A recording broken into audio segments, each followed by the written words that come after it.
Dasani Powerade, Dasani. Only the NBA. It rolls on. The 7 games were played on Tuesday. Let's look at the results. Pacers beating the Bulls. Heat singeing the Celtics. Knicks bettering the Cavaliers. Nuggets over the Pelicans. Wizards beat the Mavericks. Suns, they beat the Nuggets, they beat the Hornets rather, by 31 points.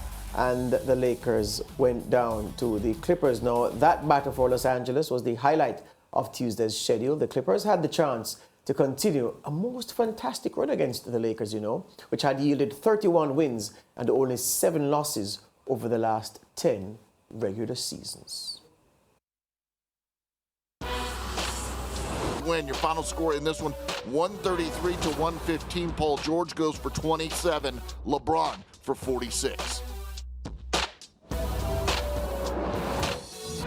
Steve Ballmer behaving on the sidelines as if he needed CPR. Our NBA expert, Alister Albert, joins us. That was some game. The King turning on the style, but his subject's not quite up to it, Alister. Yeah, it's one of these things. We've been very glowing about LeBron the last couple of days, in terms of his production, 35 plus points over the last 11 games, 46 last night. What was it? 46, 8 and 7. 9 3-pointers, 9 of 14. You would think in a game that LeBron hits 9 3-pointers, they would have an overwhelming advantage against their opponent, but that just wasn't the case. They fell short quite a bit in various statistical areas. They were out-rebounded quite a bit. They shot really badly from the field, despite LeBron's 46 points. The rest of the supporting cast didn't really show up like you're alluding to. And yeah, the Clippers just had a little more juice. I think the record says it, 31-7 in the last, 10 seasons or whatever it is. And even if you had to go back to the last 50 games, these teams have played, going back to even when Kobe. But I have to ask this question in this context. If you take Kawhi and Paul George from the Clippers, set them aside, and you take the King out of the Lakers and you put him aside, and then you swap in Paul George and Kawhi into the Lakers team as it is, and you put LeBron into the Clippers team as it is, do these teams have the same record that they do up to this point? Wow, hypotheticals, that's what it is. When you get into these hypothetical conversations, it's tough, but wow. But there's a reason I ask you. Here's the reason. So the reason I ask is more than the value of the hypothetical fact of the question. Because what I'm trying to get at is this. For LeBron's production all season when he's been fit, and he's been good all season, even among the most wretched periods of Lakers runs in the league, LeBron has been good, holding his own. And I'm wondering if he's having an effect on the team where role players who are usually okay most nights so wildly fluctuate in their performance. Dennis Schroeder is either good or very bad. Russell Westbrook is either good or very bad. Patrick Beverley is either effective or non-existent. And I'm wondering if a different kind of leadership structure and a different kind of figurehead would coax more consistency out of the pieces Bron has around him at the Lakers. That's the reason for the hypothetical situation I put you in, my friend. I get you. I think I was trying to get to it, but I think the way you kind of expanded on it, that kind of really helped me, of course, the viewers, I suppose, as well watching. I think what you have to look at that, if LeBron was on those Lakers teams as well, I think you have Ty Lue, who's there, who has pushed him to a championship and kind of knows how to keep LeBron at bay and kind of get his attention, probably knows what buttons to push. So maybe, he might have a little more success there. And that supporting cast on the Clippers has been said to be probably one of the deepest in the league, comparable to, I suppose, the Celtics.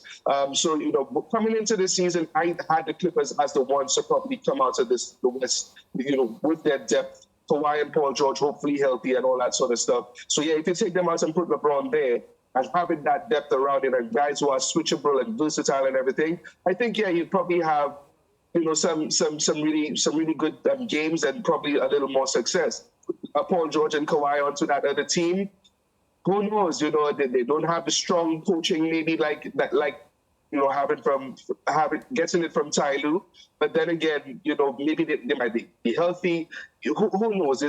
It's one of those things. It's a toss-up. You never really know. But for LeBron on the Clippers, considering that he's played so well and played quite a few games, I think he probably would have done better. Yeah, I think I'll give you that hypothetical matter there. Right, and of course, Alister reports that Anthony Davis set to return tonight. He's been out. Well, he was scheduled to be out for 8 to 10 weeks, of course, with that foot injury. He's going to come into the game. If he does, after pre-game, they'll be monitoring him to see if everything is okay and whatnot. And, do you think that we're expecting him now to help LeBron? Because what I get from LeBron is, he's putting up these superstar numbers that he usually does, but he's not getting the assistance, as George says, from the rest of the squad. So Anthony Davis being called out to assist in that area. Yeah, and the thing about it is Anthony Davis coming in, one of the things I think I said really early on in the season, I think what he does, of course, he's helped. He's 25 plus points a game, 10 plus rebounds, the defense that he brings and everything. He creates another dynamic for LeBron. But what ends up happening quite a lot of the time is, the other guys who are on the team then don't understand or become a bit confused as to who's the leader. Who should we pass the ball to? Who should we pass the ball and stop and watch? Because the offense is very stagnant. Once one of the superstars has the ball, they just stop. And if it's not screen and roll action, nobody moves, and everyone just stops and watch. So what I'm afraid for them when AD comes back is that sort of thing continues. The confusion continues. Who should we pass the ball for? Who should we trust to take the last second shot? That sort of thing. Who's the leader? And then that kind of messes things up. But him coming back on paper, of course, is great for the Lakers, and you could only hope that it would help them. It would be a lot more consistent production that would probably help. And Darvin Ham will hopefully just be able to pull the strings and kind of keep the other guys who have been producing really well whilst Anthony Davis has been out, keep them kind of just churning. And hopefully Rui Hachimura comes in and just kind of steps in and does the same thing. Yeah, problem I have is that AD comes back and LeBron stops taking shots. He starts passing the ball instead. And, you know how I feel about that already. All right, so it was a rematch of last season's Eastern Conference Finals when the Celtics traveled to South Beach to take on the Heat. Like their Game 7 meeting in the postseason last campaign, this was a thriller. After a loss in Orlando, in Miami, there's a look at Jason Tatum before the game. Here's a look at Jason Tatum during the game, just going to work. Tough move there, bucket and the foul, but Miami's up 10-9.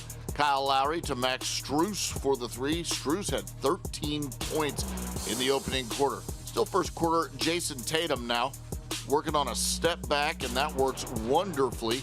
He had 13 points in the opening quarter, just like Strus. We're in the second quarter now, and it's Bam time. Bam Adebayo pulls up for the mid-range jumper. This goes down, and it's 41-37 Miami with a 4-point lead. Tatum now driving in and making the layup plus the foul. He'd get the free throw this time at the half. And Miami hangs on to win it. Final score, 98-95.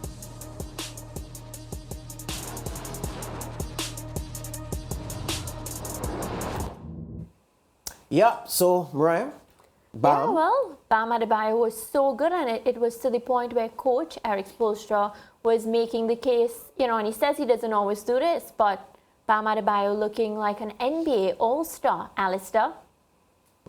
Yeah, he made that very clear in the post-game press conference afterwards, and he even said that last year he thought Bam was an all-star himself. But Bam even came out and I think it was in an interview on social media, and he said, some of the guys who are in the Eastern Conference radar shouldn't even be there. So he's alluding to that he should be there. And yeah, last night, 30 points, 15 rebounds, playing really big.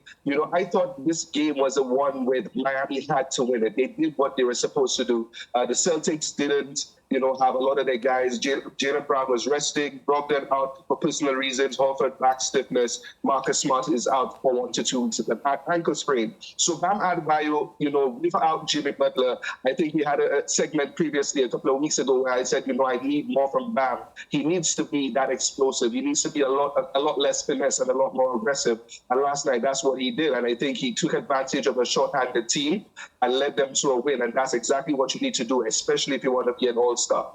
Have you yet begun your playoff analysis, meaning looking at possible matchups and looking at possible teams to go through, or you're not? You're giving it a few more games. Remember, we're in the back half of the season now. I'm kind of looking at them, but I haven't really started to dive in too deep yet. I kind of usually wait till closer to the All-Star break. Very well. But yeah, I'm starting to look at these matchups and trying to see who match up really well against each other. So yeah, definitely looking forward to that as we move along. All right. Last thing I'm going to ask you. We're out of time. Someone asked me the other day if I really thought the Pelicans had something to say or will have something to say significantly in the postseason, and I told them I'd ask my expert. What say you? Health. Zion Williamson. Since Zion went out, they went from first to fourth, and they're drastically going down. Zion Williamson is the X factor for this team, and I think if he's not there, and Brandon Ingram, they will not be able to make the amount of noise that they made towards the start of the season. So they will do, and they could be a factor. But Brandon Ingram and Zion Williamson need to be there with CJ McCollum and the rest. There you go. Star players carry star franchises. All right. Thank you very much, my friend. All the best. No problem. See you guys next time. Good. Alister Albert there, our NBA expert. Zone Update 2 and Mariah after this break.